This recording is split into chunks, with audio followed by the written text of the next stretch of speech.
Je sais que t'as déjà vu des influenceurs faire des morning routines de fou, que ce soit Ashton Hall avec son crâne dans un bol d'eau ou Yomi Denzel avec ses douches froides. T'as forcément vu passer des morning routines de détraqués.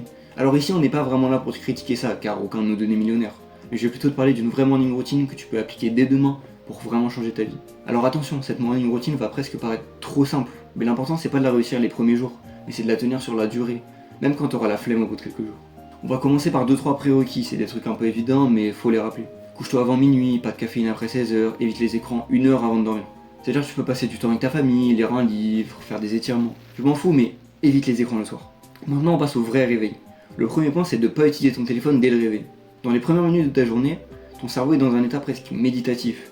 Donc si tu le bombardes direct de TikTok ou des infos du monde, tu vas juste niquer ton état mental pour la journée. Donc à la place, tu sors de ton lit, tu bois un grand verre d'eau pour bien lancer ton corps, et tu ouvres ta fenêtre pour avoir de la lumière naturelle. Ce combo eau plus lumière, c'est l'un des meilleurs moyens pour vraiment démarrer ton corps en lui signalant que la journée a commencé, et qu'il est temps de fonctionner. Pourquoi de l'eau et pas du café? Parce que quand tu te réveilles, ça fait 8 heures que t'as pas bu, donc faut vraiment que tu t'hydrates. Et après, si tu bois du café, il vaut mieux attendre au moins 30 minutes, voire 1 heure, pour pas tabasser ton corps dès le réveil. Après ça, ton corps doit être à peu près réveillé pour la journée, surtout si t'as bien tes 8 heures de sommeil. Donc il est temps aussi de réveiller ton corps. Pour ça, je pense que ça dépend des gens. Donc tu peux faire des séries de pompes, des squats, un entraînement entier si ça te fait kiffer. Perso, je préfère juste activer mon corps en douceur et faire quelques étirements et une petite série de pompes, histoire que je sois chaud à attaquer la journée. Après, tu peux manger un petit déj, mais ça dépend vraiment de tes habitudes et de tes objectifs. Si t'es en prise de masse, le mieux c'est de te forcer à manger pour pouvoir accumuler des calories. Même si t'en as pas forcément envie, essaie de manger au moins un peu. Et pour ceux qui sont en sèche, le mieux c'est de pas manger ou de boire juste du thé ou du café. Ou sinon, si vraiment t'as faim, prends un truc léger, genre des fruits. Maintenant que ta morning routine est finie, il est temps de travailler.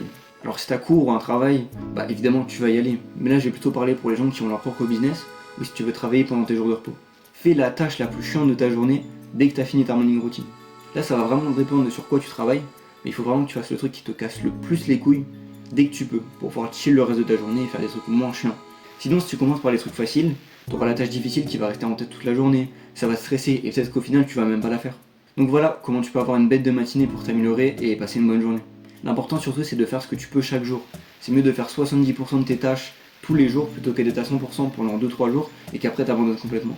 N'hésite pas à regarder mes autres vidéos si tu veux améliorer ta vie et abonne-toi si mon contenu te plaît. Deviens le meilleur, bisous. Mouah.